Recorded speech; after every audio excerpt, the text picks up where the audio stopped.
Olá, pessoal. Hoje nós vamos falar de parcelas não componentes da remuneração. Antes, conforme outros vídeos aqui do canal, vou repassar com vocês os conceitos básicos de salário e de remuneração. Eu conceituo salário, a minha proposição doutrinária de salário é parcela contraprestativa elementar paga pelo empregador ao empregado em decorrência de disposição de tempo de vida, saber fazer ou força produtiva. Então, o salário tende a pagar tempo de vida, saber fazer, força produtiva. Já a remuneração é algo mais amplo. Remuneração é um conjunto de parcelas contraprestativas, e dentre elas está o salário. Então, o salário, para mim, é uma parcela de um complexo mais amplo que eu chamo remuneração. Muito bem.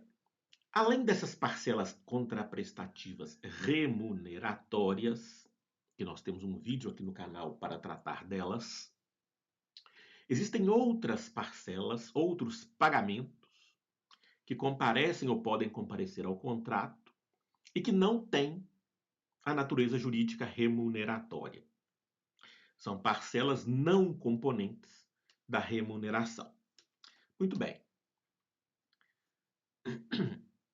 Por que elas não são remuneratórias, as parcelas que nós vamos ver aqui hoje?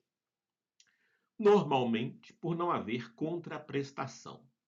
Elas não são pagas para pagar trabalho, em sentido estrito, para pagar tempo de vida, para pagar saber fazer, para pagar força produtiva. Então, como regra geral, e há outras possibilidades, como regra geral, repito, há outras possibilidades, o que afasta a natureza jurídica remuneratória é a ausência do caráter contraprestativo. E o que é o mais importante de tudo nesse contexto todo, como eu repito e reafirmo em outros vídeos? É a repercussão. Uma parcela não remuneratória, ela tem repercussão restrita à entrega, ou seja, você recebeu a parcela, findou aí o efeito. Ou seja, pus o dinheiro no bolso, recebi a parcela, acabou. Não vai ter reflexos, não vai ter aquele efeito expansionista que é próprio da remuneração. Não vai repercutir em FGTS, INSS, férias, 13º, repouso semanal remunerado e outros direitos. Então, a repercussão fica restrita à entrega. Várias são as modalidades, várias são as parcelas não componentes da remuneração que podem se apresentar ao contrato, que podem ser utilizadas no contrato, que podem ser entregues pelo empregador. Nós vamos ver aqui as principais. Vamos começar, então, pelas indenizatórias. Quando nós falamos de parcelas indenizatórias, a ideia é bastante simples, né? Trata-se de recomposição do patrimônio original ou do patrimônio do trabalhador. Por qualquer motivo, houve um dano, houve um gasto, houve um prejuízo, ou a lei determinou, mas por qualquer motivo o patrão deve indenizar. É óbvio que essa indenização não tem caráter contraprestativo. Não é para pagar trabalho. Quais são as principais? Diárias para viagem, você tem isso em outro vídeo aqui no canal. Ou seja, o empregador determinou ao empregado que viaje para cumprir tarefas do contrato. O empregado vai, E normalmente empregado, não gasta, né? Não tem que gastar para cumprir tarefa.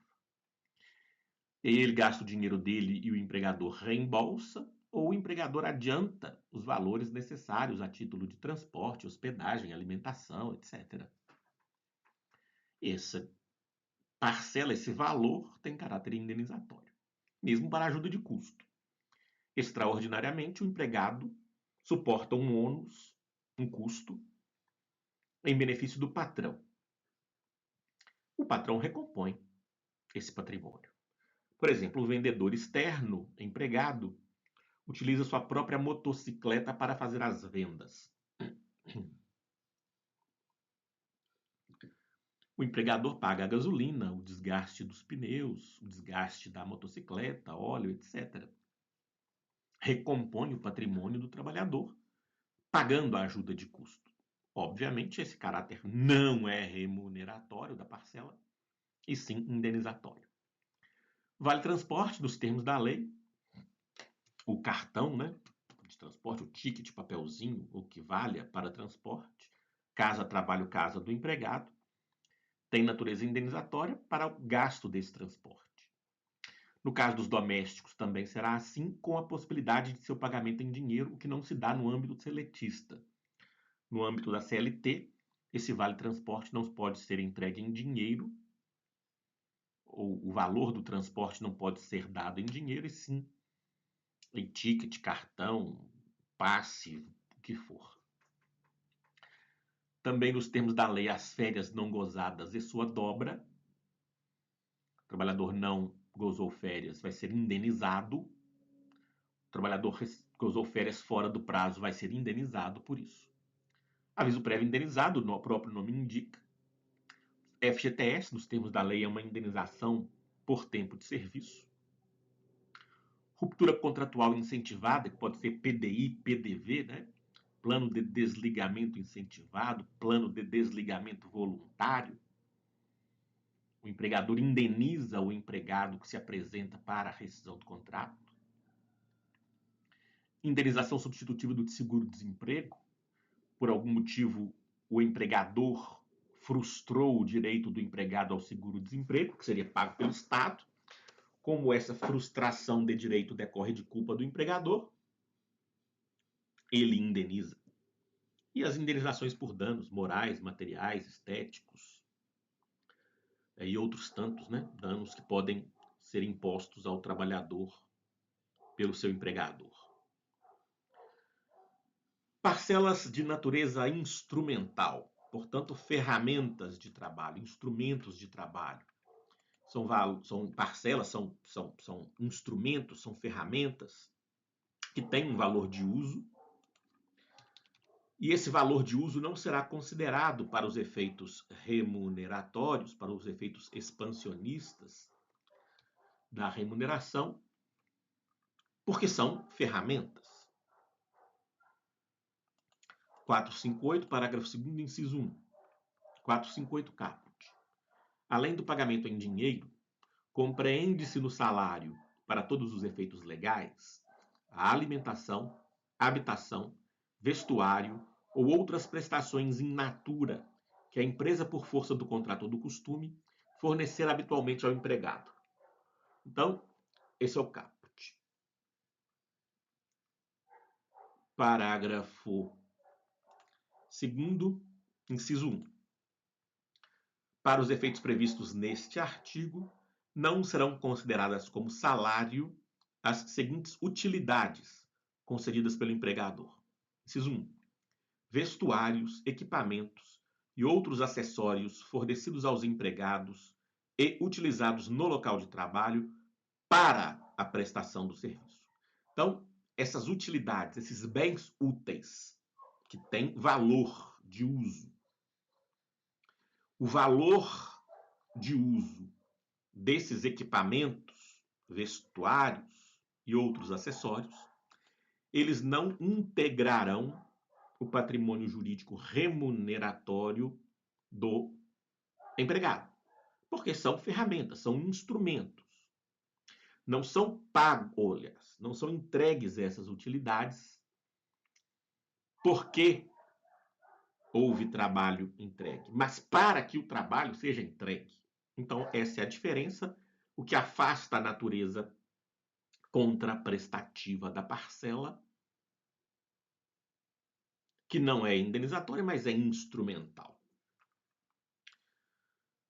Esterilizadas por norma jurídica. Essas outras utilidades que nós vamos ver aqui, elas seriam remuneratórias não fosse a força da lei, não fosse a escolha do legislador.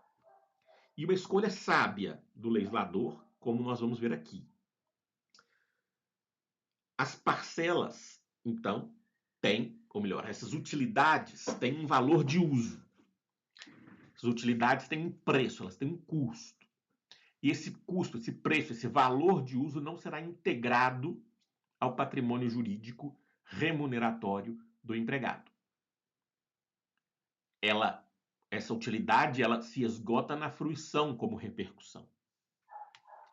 Quais são? Inciso 2 do parágrafo 2º do artigo 458. Educação em estabelecimento de ensino próprio ou de terceiros, compreendendo os valores relativos à matrícula, mensalidade, anuidade, livros e material didático. Qual que é a essência, qual que é a lógica da norma legal? O empregador, no Brasil, infelizmente, ele não é obrigado a custear a educação do seu empregado. Se ele assim o faz, se ele dá o dinheiro para a mensalidade, se ele paga a mensalidade, se ele paga a matrícula, se ele paga a anuidade, se ele investe na educação do trabalhador, ele não será obrigado a observar o valor entregue para efeito remuneratório. FGTS, férias, 13º, repouso semanal remunerado, etc. Ele já está fazendo bastante em pagar a educação. 3. Transporte destinado ao deslocamento para o trabalho e retorno, em percurso servido ou não por transporte público. Aqui é diferente do Vale Transporte, aqui é o transporte mesmo. Aquela situação em que o empregador faz o custeio do transporte. Ele loca, ele aluga, ele compra um ônibus para levar o pessoal. 4. Assistência médica, hospitalar e odontológica, prestada diretamente ou mediante seguro-saúde. Mesma lógica. Infelizmente, no Brasil, o empregador não é obrigado a prestar serviços de assistência médica. Quando ele faz, ele suporta um ônus, ele concede no contrato um benefício para o empregado, há aí um valor de uso que não será integrado à remuneração. 5. Seguros de vida e de acidentes pessoais. 6. Previdência privada. 8. O 7 está vetado. 8. O valor correspondente ao Vale Cultura. Então, essas utilidades não são remuneratórias. O seu valor de uso não será integrado. A reforma trabalhista ampliou o conceito de assistência médica e odontológica, também sem problemas aqui, acho que foi correto. Parágrafo 5º do 458, inserido pela reforma.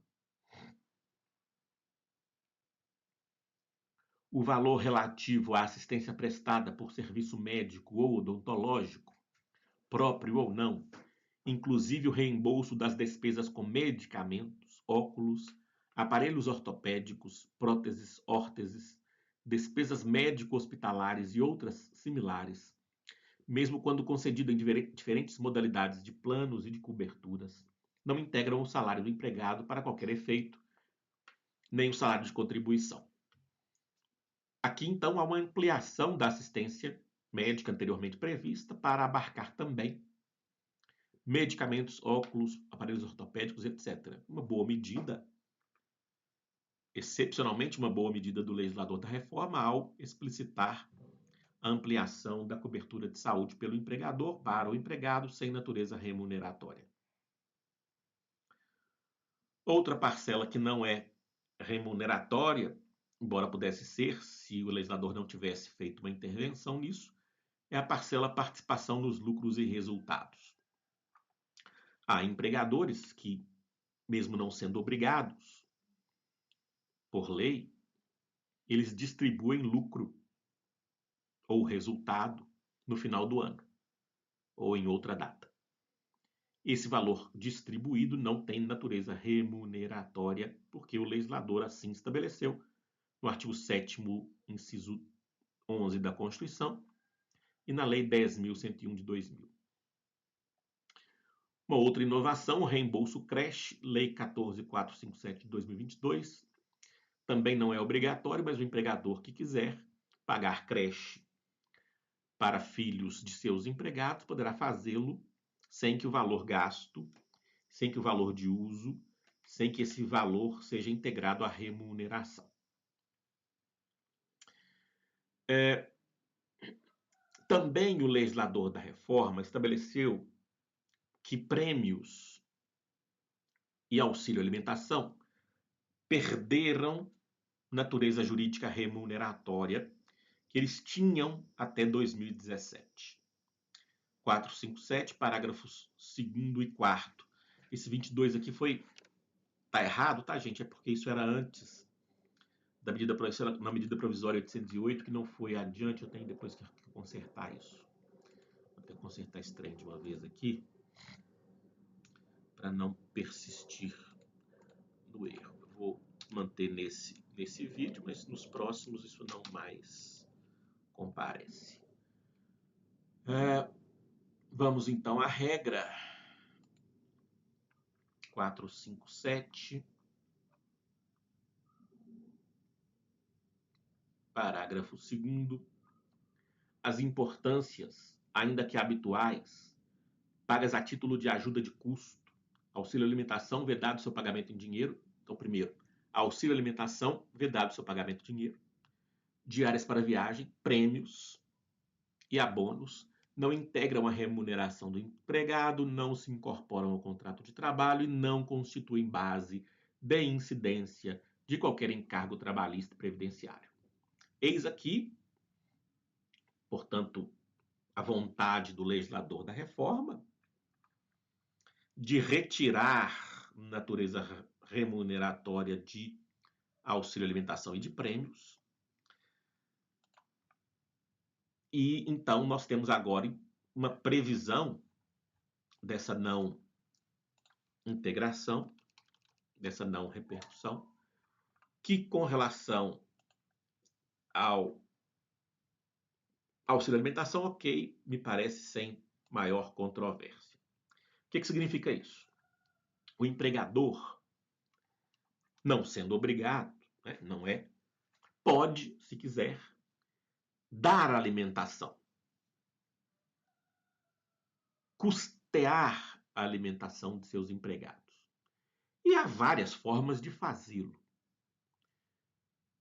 In natura, né? Ele entrega a cesta básica, ou ele entrega um prato de comida no refeitório, ou ele libera o self-service num restaurante próximo. Então ele pode então fornecer alimentação in natura. Neste caso, o valor da alimentação não será mais um valor remuneratório. Antes ele era salarial, hoje não mais. Também pode o empregador entregar o auxílio alimentação. Só um minuto.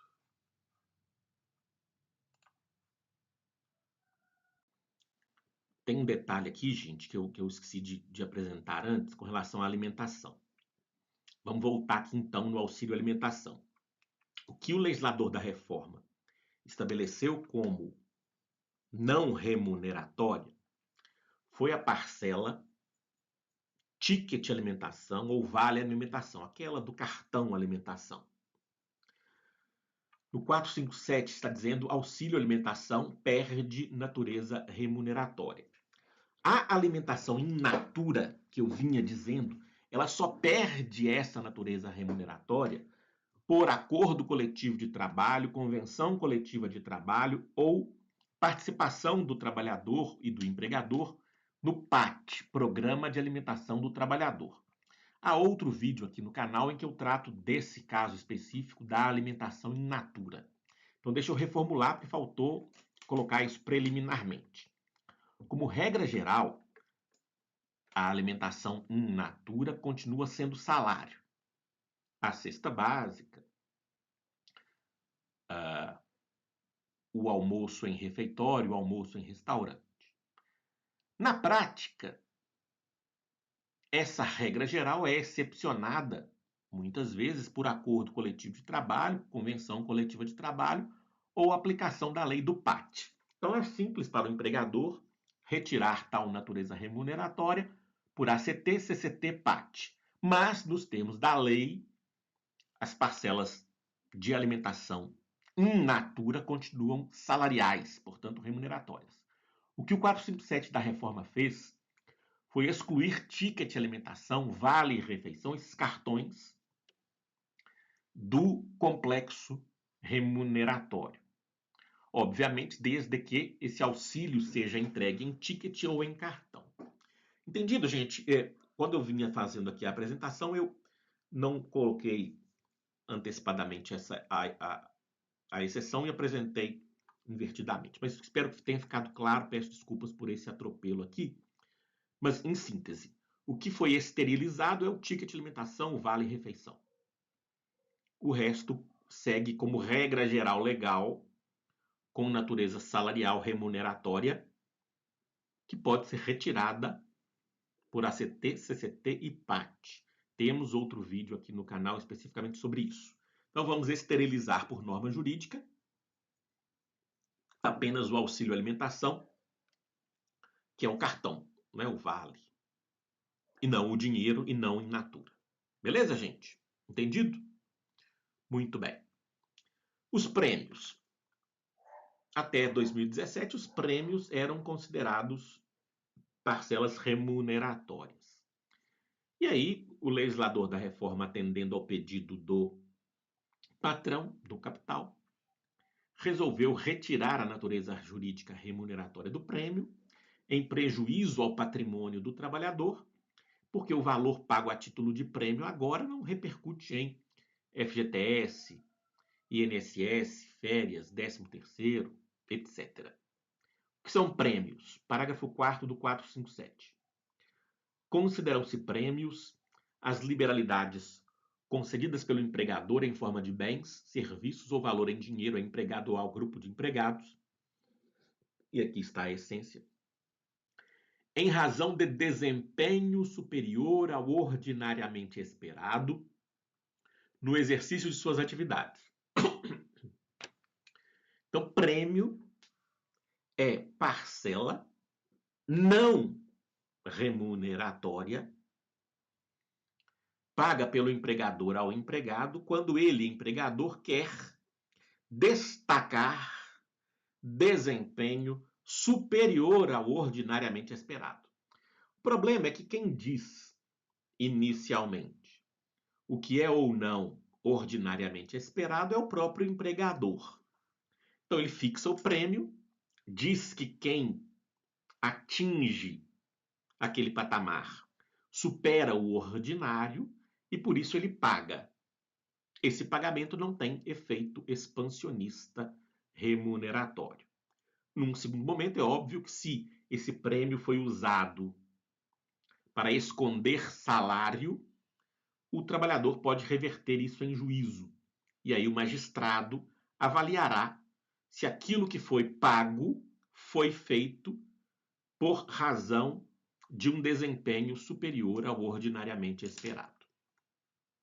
No meu livro Curso de Direito do Trabalho, você tem toda a explanação sobre essas parcelas não remuneratórias. Há outras, vamos a elas. Parcelas de direitos intelectuais. São pagas em razão do desenvolvimento de uma obra, de uma marca, de algo pelo empregado, que não se insere ordinariamente nas tarefas do contrato.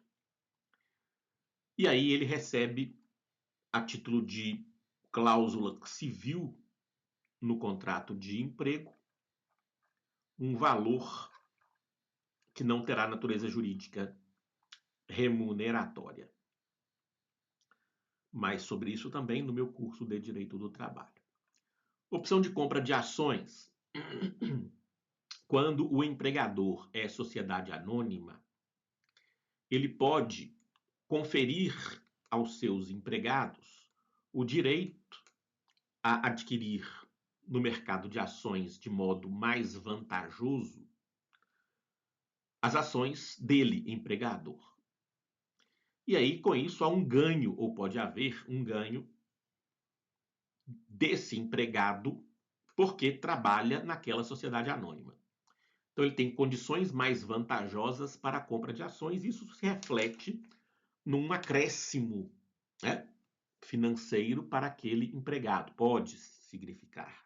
Nem sempre, né, porque o mercado de ações é volátil, mas a ideia é de que aquilo represente um acréscimo. Eu entendo que não se trata de uma parcela remuneratória em razão da volatilidade e do risco, né? O empregado pode investir nisso e perder dinheiro. O caráter não é contraprestativo, portanto, normalmente. Também em razão da excepcionalidade da entrega, né, que tende a não ser habitual. E também porque muitas vezes essa opção de compras, ela é entregue, ela é apresentada, ela é fornecida a título de participação nos lucros. Há divergência, é claro, doutrinária, mas eu entendo a sua natureza não remuneratória. Por fim, as gueltas, que são valores ou produtos repassados por terceiros, sejam eles clientes, fornecedores ou parceiros do empregador, para incentivar uma venda por parte do empregado.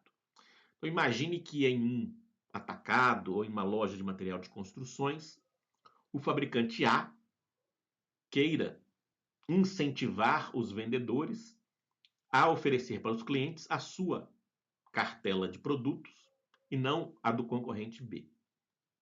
Com a autorização do empregador, o fabricante A entrega dinheiro, presentes, sei lá, bens, utilidades para o vendedor para que ele venda mais produtos A e não produtos do concorrente B. Há um acréscimo, né, financeiro, há um ganho por parte do trabalhador, mas que não será parcela remuneratória em razão do repasse por terceiros, desde que, repito, o empregador autorize tal prática.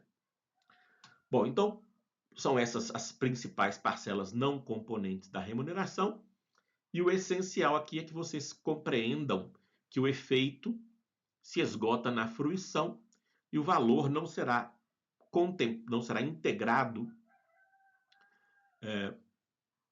não terá repercussão em outros direitos do trabalhador, como FGTS, férias, 13º, repouso semanal remunerado, etc. Muito obrigado, peço que vocês deixem aí seus comentários, suas perguntas. Deixem um joinha aí para mim, gente, por favor.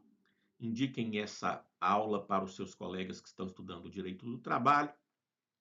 Obrigado pela atenção de vocês. Um abraço.